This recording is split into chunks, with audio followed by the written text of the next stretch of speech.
My ex-husband sent me a birthday gift with only a note inside. I opened it and immediately dialed 911. I got a plain brown USPS priority package on my 36th birthday, no return address, and the second I tore it open, my blood ran cold. Inside was no jewelry, no perfume, no normal birthday present, just a folded white note, written in my ex-husband Hunter's neat, academic handwriting. I read 3 lines and grabbed my phone to call 911 before I could even process the panic rising in my chest. Listen y'all, let me back up a little. Hunter is 40 years old, a tenured Harvard sociology professor. Smart, polished, well-respected in every academic circle. To the outside world, he's a thoughtful, intellectual role model. To me, he's the man I was married to for 7 years, and the man who slowly unraveled our entire life together to chase a student half his age. We finalized our divorce 8 months ago. No messy public fight, no court drama. We split our joint checking account fairly, divided our Cambridge condo equity down the middle, and signed a clean marital settlement agreement through a Massachusetts family law attorney. I thought we'd closed that chapter completely. I moved to a quiet suburban rental townhouse outside Boston, restarted my career as a freelance research analyst, and finally breathed easy without the constant tension of our failing marriage hanging over me. I always knew Hunter grew distant long before the divorce. He started staying late on campus, attending extra evening seminars, and claiming heavy research workloads. He'd come home exhausted, distant, and irritable any time I asked simple questions about his day. At the time, I blamed academic burnout, mid-career stress, the pressure of tenure reviews. I gave him endless grace. I had no idea he was hiding a reckless, inappropriate obsession with a 20-year-old undergraduate student named Emma Carter. I found out about Emma 6 months before our separation. I'd accidentally opened his unused secondary laptop to pull up a shared tax document, and saw endless saved chat logs, edited class roster photos, and long, personal message threads between him and his young student. The messages were flirty, boundaryless, and wildly unprofessional for a tenured professor communicating with a kid barely old enough to drink legally. When I confronted him, Hunter didn't apologize. He didn't look guilty. He just got defensive, arrogant, and dismissive. He said I was insecure, overthinking, and incapable of understanding the dynamic of academic mentorship. He claimed Emma was just a curious, bright student who admired his work, and I was sabotaging his career with petty jealousy. That's how he always operated. He used his intelligence and social status to gaslight me. He made me feel irrational for feeling betrayed, crazy for noticing his emotional affair, and ungrateful for the stable life he'd given me. He spent months prioritizing late-night campus meetings with Emma over our marriage, all while making me feel like I was the toxic, unhappy spouse ruining his peaceful life. Eventually, I stopped arguing. I gathered bank records, laptop evidence, and text screenshots, consulted my lawyer, and filed for divorce. Hunter was shocked. He truly believed I'd stay quiet, tolerate his emotional cheating, and maintain our perfect academic couple image for his career reputation. When I refused to stay complicit in his lies, he turned cold and bitter. The divorce was clean on paper, but ugly underneath. Hunter cut all friendly contact immediately. He blocked me on social media, refused casual civil check-ins, and even sent my portion of the condo equity via wire transfer with zero personal message. I thought he just wanted to erase me to fully pursue Emma without any reminders of his old life. I accepted that, moved on, and focused on rebuilding my own routine. For 8 months, I heard nothing from him.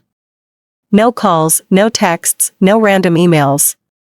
I'd see occasional mutual friend updates about him online, photos of him attending campus galas, vague mentions of his new research publications, rumors floating around our old friend group that he was officially dating his young student.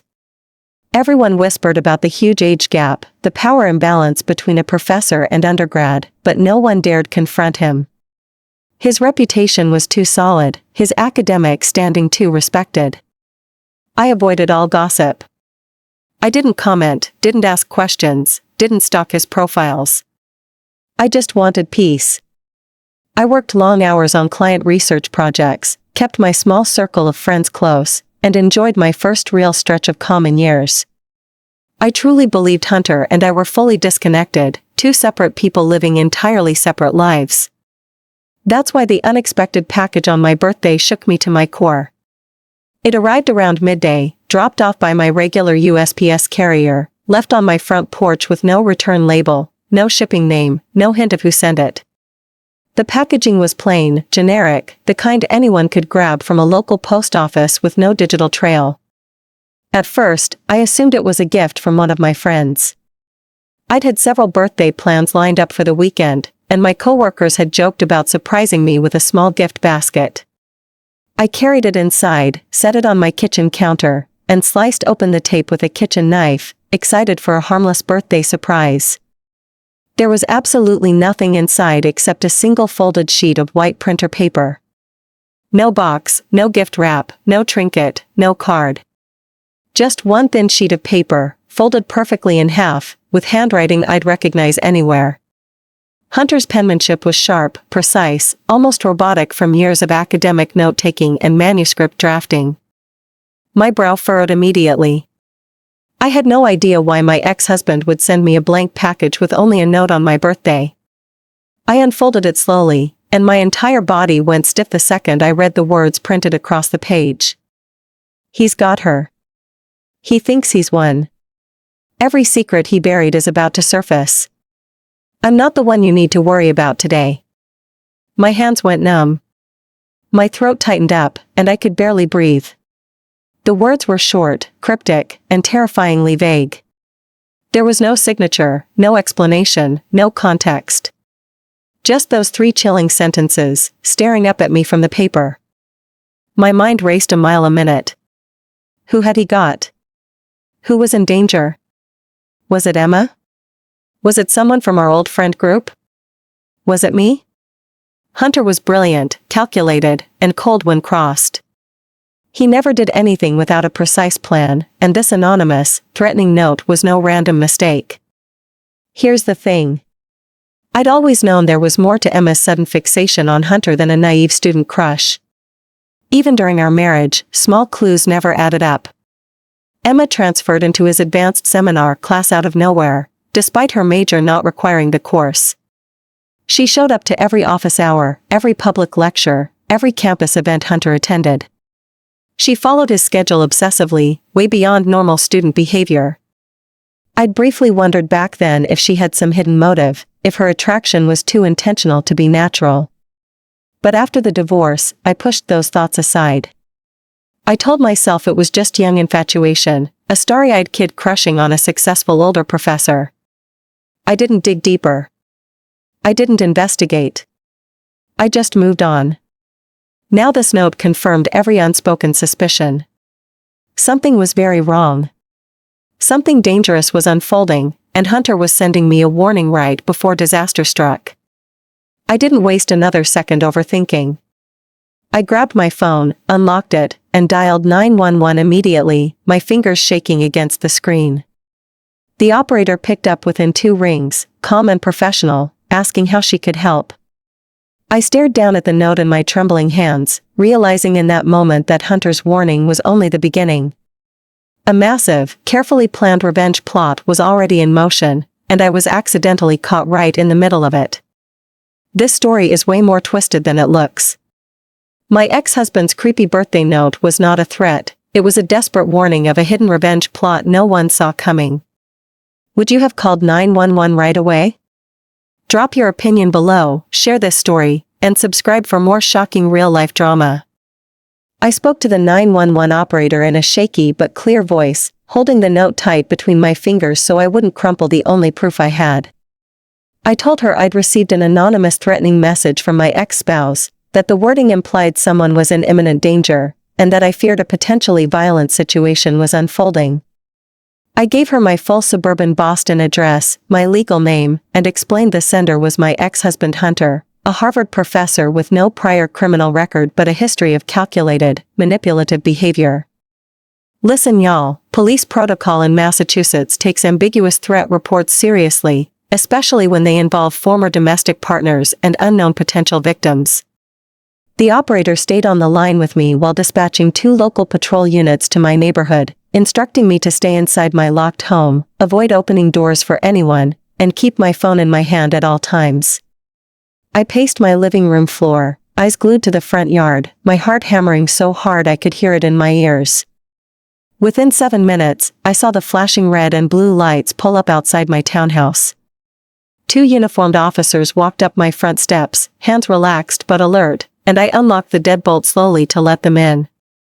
I handed over the handwritten note immediately, watching as one officer photographed every angle of the paper and bagged it as official evidence. The other officer walked through my home, checking every room, window, and backyard entry point to confirm there were no intruders and no immediate threats on my property. They sat me down on my couch and walked through a standard threat assessment interview. They asked about my post-divorce history with Hunter, any prior harassment, any restraining order filings, any instances of unstable behavior I'd overlooked during our marriage. For the first time, I found myself verbalizing all the small, red flags I'd brushed off for years. I told them how Hunter was obsessively controlling of his public reputation, how he weaponized his academic credibility to gaslight anyone who questioned him, how he'd fixated on a young student despite the clear power imbalance. I explained how cold and unyielding he'd become after the divorce, how he'd cut all emotional ties without a second glance, like erasing me was as simple as deleting a file on his laptop. The officers confirmed what I'd already suspected: the note was not a random prank. The wording was deliberate, calibrated, and intentional. It was less a threat toward me and more a cryptic alert, letting me know a separate crisis was actively happening. The biggest problem? We had no clue who the target was, where they were, or how much time we had left before something terrible happened. While we were talking, one officer ran a quick background check on Hunter through the police database. No arrests, no restraining orders, no domestic violence reports, no traffic violations even. His record was embarrassingly clean, spotless enough to make him look like the most harmless, upstanding citizen in the state. That's the scary part about people like Hunter.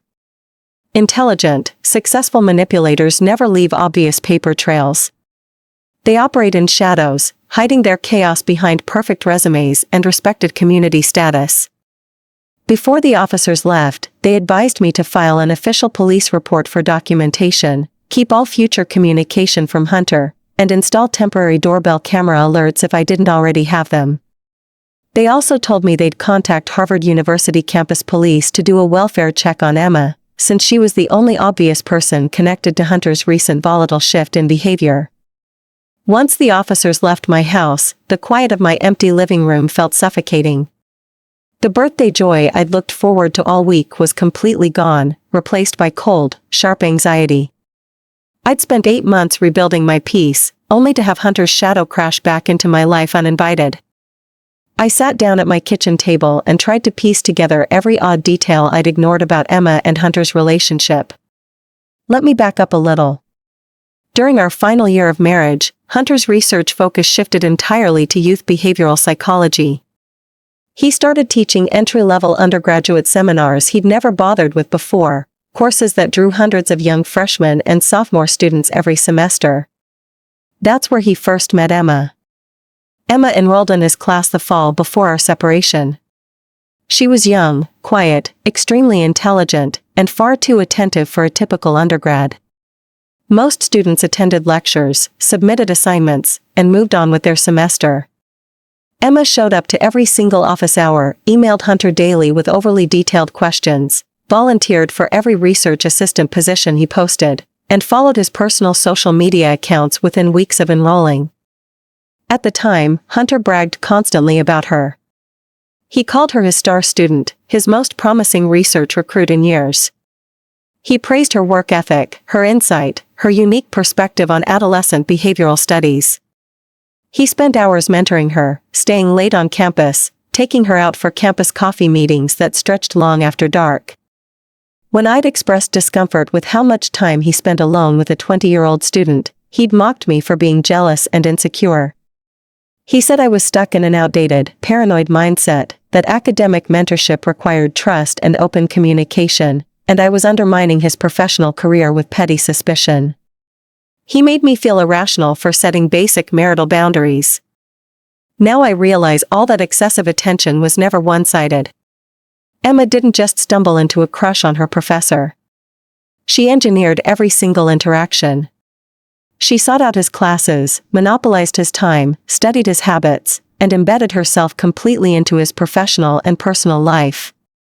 Her interest was calculated, consistent, and far too intentional for a casual student admiration. A little over an hour after the police left, I got a follow-up call from the responding officer. His tone was grave, no longer calm and routine. He told me campus police had completed a welfare check on Emma's dorm room, and she was nowhere to be found. Her dorm roommate said she hadn't returned the night before, hadn't texted anyone, hadn't logged into her student portal to submit pending assignments, and hadn't shown up to any of her scheduled classes that day. My stomach dropped straight to the floor. The note's cryptic words echoed in my head on loop. He's got her. He thinks he's won. Every secret he buried is about to surface. I asked the officer if they'd tracked Hunter's location. He told me Hunter had not shown up for his morning lecture, had not responded to any campus emails or calls, and his university vehicle parking pass had not been scanned on campus grounds since the previous evening. For the first time in his entire academic career, the perfectly reliable, impeccably responsible professor was completely off the grid. The police officially classified Emma as a missing person that afternoon.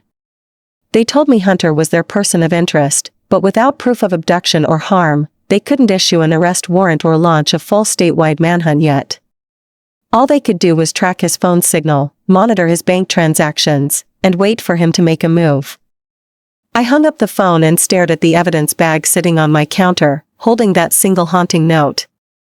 I suddenly understood why Hunter sent it to me specifically on my birthday. It wasn't a random warning. It was a message meant exclusively for me, because I was the only person who knew Hunter well enough to see through his perfect facade. I was the only one who knew how ruthless, how obsessive, and how dangerously protective he became when he believed someone had betrayed him. I'd always assumed Hunter was the manipulator in his dynamic with Emma. I'd assumed he was the older, powerful professor preying on a naive young student. But the note changed everything. If Hunter was warning me that Emma was the one who'd been caught, that Hunter believed he'd won against her, then Emma's entire seduction scheme was exactly what the original clues hinted at, a revenge plot. I just had no idea what massive, buried secret Emma was trying to expose, or how far Hunter was willing to go to silence her before she ruined everything he'd built. As I sat alone in my quiet townhouse, I realized I was no longer just a bystander. I was the only person who could connect the dots before irreversible damage was done. With Emma officially missing and Hunter completely unaccounted for, my quiet birthday evening turned into a frantic scramble to piece together 2 years of hidden clues. The police were stuck in procedural limbo. They could run traces, flag his accounts, and log every detail, but they couldn't move fast enough without concrete probable cause. I knew Hunter better than any detective, better than any colleague, better than the students who worshipped his public persona. If anyone was going to crack this case open before something irreversible happened, it was me. Listen y'all, smart people's secrets don't live in text messages or sloppy social media posts. They hide in routine shifts, minor behavioral changes, and tiny inconsistencies no one else bothers to remember. That's where Hunter's truth lived, buried under years of academic accolades and polished public appearances. I started going through my old shared files and cloud backups from our marriage. I didn't have any hidden dirt on him, but I still retained access to a joint research folder we'd used years ago for his published studies. Most of the content was standard academic data, survey results, participant interviews, and raw field notes.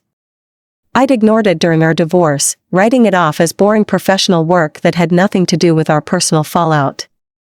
Now I comb through every document, skimming dates, titles, and participant demographics. That's when I caught the first crack in his perfect story. 2 years before Emma ever enrolled in his class, Hunter ran a confidential youth behavioral study centered on teen trauma and familial abandonment. The participant pool included dozens of local high school students who'd experienced parental loss, guardian neglect, or severe household abuse. The study was approved by the Harvard Ethics Board, fully documented, and publicly listed on his faculty profile. But one participant ID was redacted entirely from the published report: no background notes, no follow-up data, no final evaluation. In every other entry, even the anonymized ones, basic age and location tags remained. This one was wiped clean, like it never existed at all. My pulse picked up instantly. Academic studies don't fully erase participant data unless there's a legal reason, a safety mandate, or a catastrophic complication the researcher wants buried. I cross-referenced the timeline and froze solid. The year of that redacted study was the exact year Emma graduated high school and relocated to Boston for college. She'd always told people she moved alone for academic opportunity, that her family lived out of state and she rarely spoke to them. Everyone assumed she was just a quiet, independent kid focused on her education. No one questioned it, least of all Hunter. Or so I thought. I kept digging, scrolling through old email threads I'd archived long before the divorce. I found a buried exchange between Hunter and a research ethics administrator. The email was short, vague, and carefully worded to avoid suspicion. It simply requested permanent participant data redaction due to unforeseen participant familial conflict and long-term safety concerns. The administrator approved it without further investigation, trusting Hunter's professional judgment. At that point, I started connecting the timeline to Hunter's slow shift in behavior. That was the same year he began pulling away from me emotionally.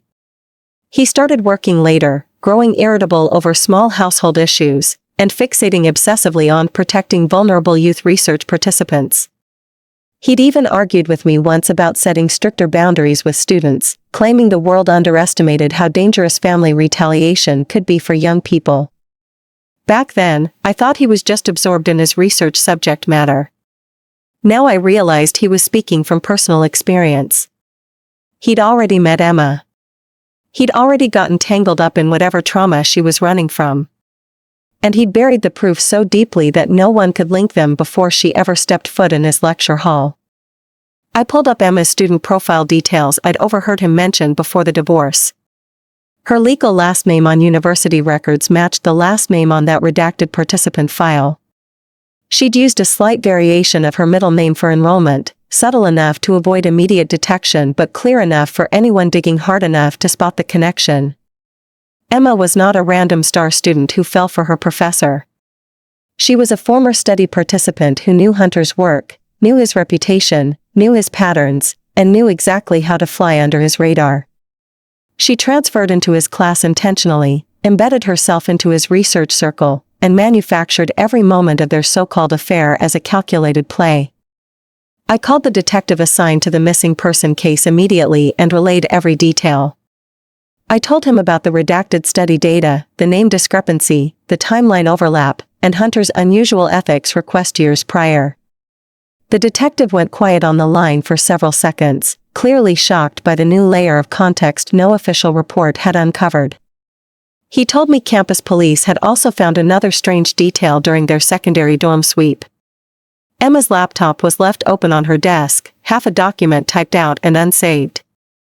It was a draft letter addressed to the Harvard Ethics Review Board, outlining formal research misconduct allegations against Hunter. She'd been compiling evidence for months, preparing to submit a full official complaint the day she disappeared. My chest went tight. Everything clicked into place. Emma hadn't seduced Hunter for attention or romance. She'd gotten close to him to gather proof, to expose whatever he'd hidden in that confidential study, to hold him accountable for burying her story years earlier.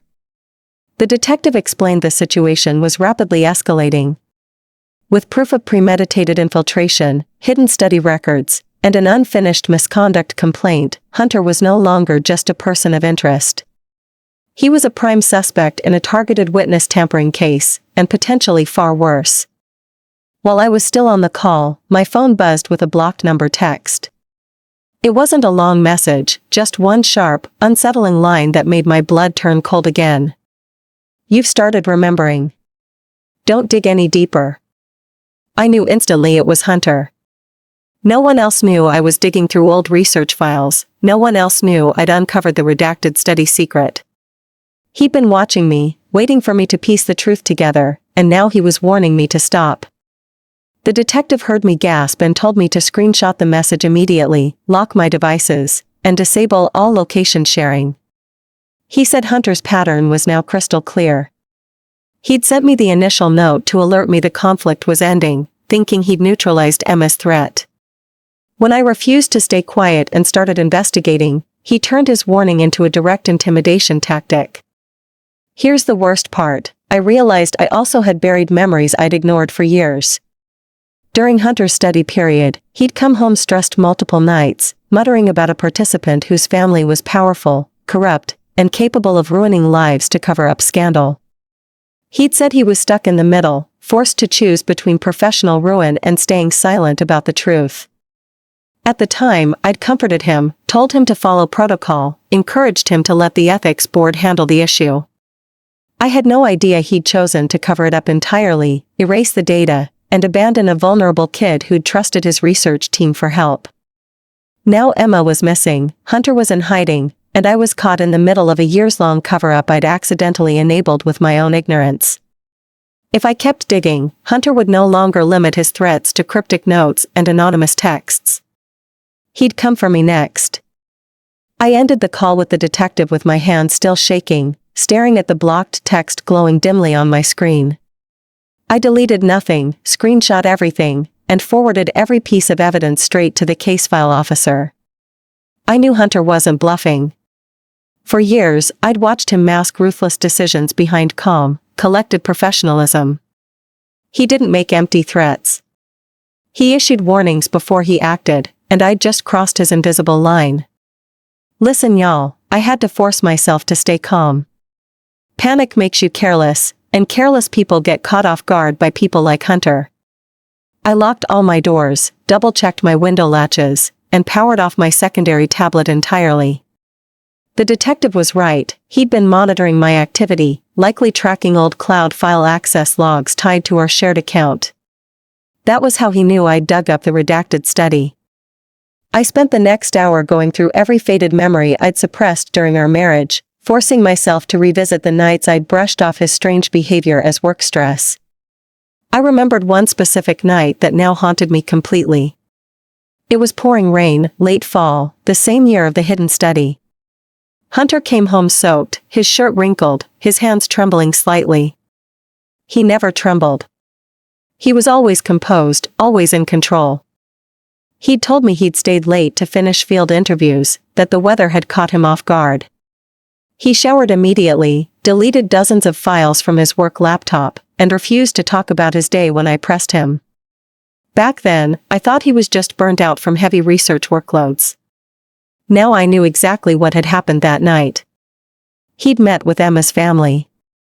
He'd been confronted, pressured, and coerced into burying her case. Emma had enrolled in his study hoping a university researcher would document her family's long history of financial fraud and witness tampering. She'd trusted the Harvard ethics system, trusted Hunter's position, and believed her story would finally be on record after years of silence. Instead, Hunter took the easiest path.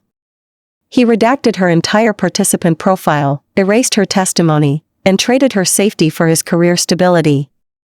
Emma's family had leverage over his upcoming tenure review, local academic funding connections, and private university donor networks. If he'd submitted her full report, her family would have retaliated, ruining his reputation and destroying his shot at permanent professorship. So he chose himself. He buried her truth and let her family walk free, unreported and unaccountable. That was the secret Emma had spent 2 years unraveling.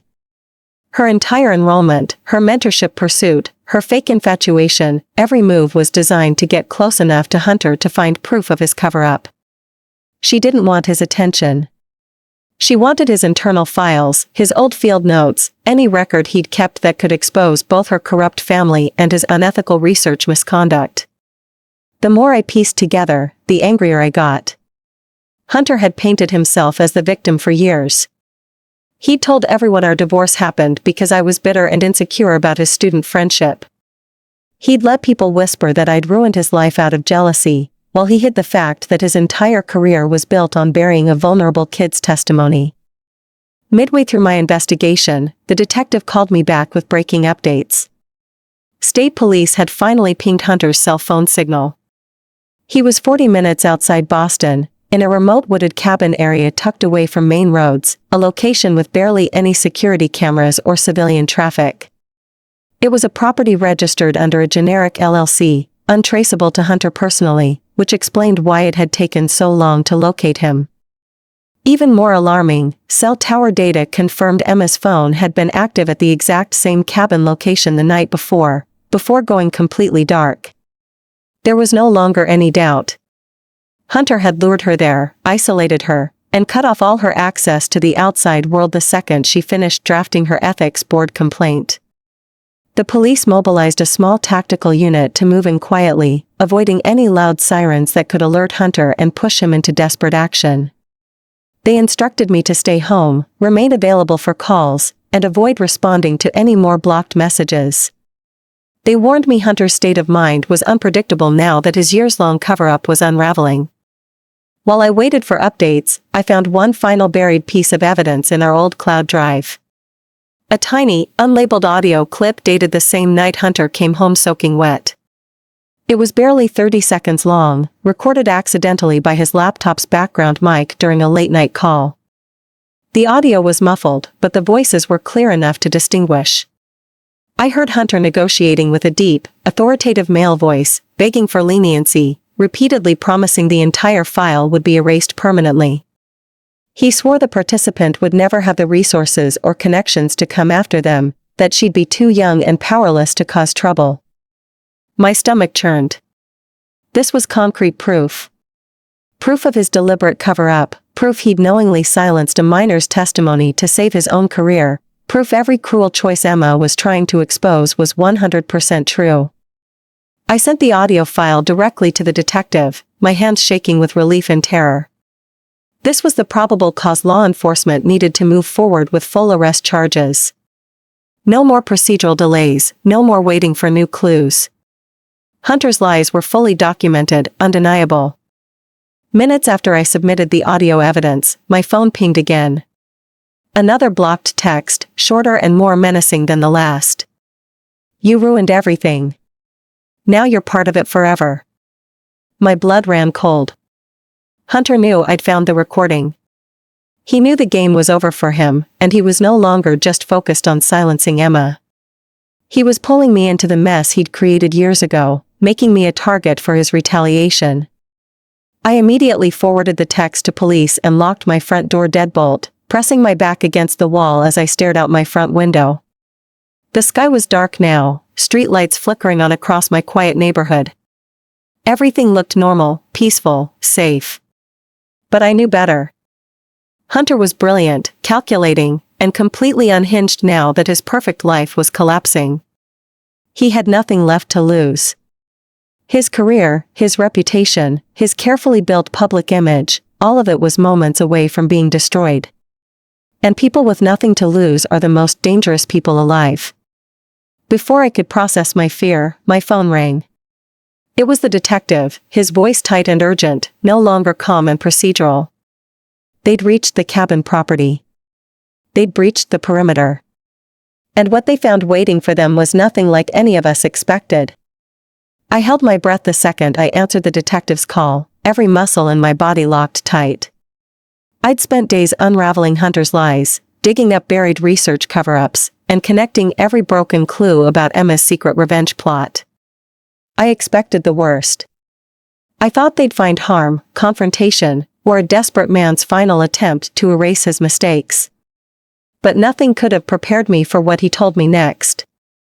Listen y'all, the truth was far more twisted than any of my worst-case scenarios. The tactical team breached the cabin doors with full search warrants, ready to confront a hostile, cornered suspect. The cabin was completely empty. No Hunter, no Emma, no personal belongings, no trace of anyone staying overnight. The space was barren, cold, and staged to look abandoned for months. My mind went blank for a full second. All the evidence pointed here. The cell tower pings, the location history, the dead phone signal, Hunter's desperate threats. Every lead guided police straight to this remote cabin, yet there was nothing and no one to find. I immediately asked the detective if they'd scanned the surrounding woods, checked vehicle tracks, or reviewed nearby rural traffic camera footage. He told me they'd swept the entire perimeter thoroughly. There were no fresh tire tracks, no footprints in the damp forest soil, no discarded items, no signs of recent human activity at all. The only thing they found was a single folded piece of paper sitting on the cabin's empty kitchen table, left in plain sight like a deliberate message. It was another handwritten note, same precise academic handwriting, identical to the birthday note I'd received days earlier. The detective read it aloud to me over the phone, slow and deliberate. She was never missing. She was escaping. I only let her run long enough to finish burning it all down. In that moment, every layer of the story I'd pieced together flipped entirely upside down. I'd spent days believing Hunter was the powerful manipulator, chasing down a vulnerable student to silence his buried secret. I'd thought Emma was the victim, patiently plotting revenge to expose years of corruption and cover-up. But this note revealed the final, brutal twist neither I nor the police had seen coming. Let me back up and connect every hidden thread that finally made sense. Emma never needed to be rescued. She never fell victim to Hunter or her family's corruption. What she'd been doing for 2 years was a full-scale, methodical takedown, targeting 2 corrupt forces at the exact same time. She'd infiltrated Hunter's life to collect proof of his research misconduct and career fraud. At the exact same time, she'd been gathering evidence against her own family's financial crimes, building a federal case that would take down their entire business network. Her fake crush, her dedicated mentorship, her endless campus presence, all of it was a distraction. She let Hunter fixate on her, let him believe he was controlling their dynamic, while she used his academic resources, his university access, and his professional credibility to validate her evidence trail. Hunter figured it out weeks ago. He realized he wasn't mentoring a grateful student. He'd been used as a pawn in a multi-year revenge scheme, and his entire career was about to collapse because of the cover-up he'd committed years prior to save his tenure. That's why he pulled away from me faster after the divorce. That's why he grew bitter, silent, and unpredictable. He wasn't heartbroken over a student. He was terrified of the irreversible damage Emma was about to unleash.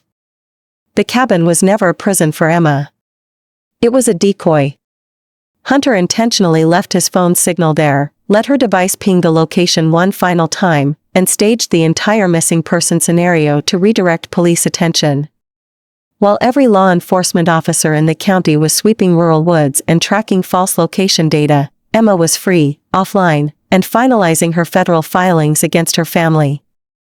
Hunter's birthday note to me was never a threat of violence.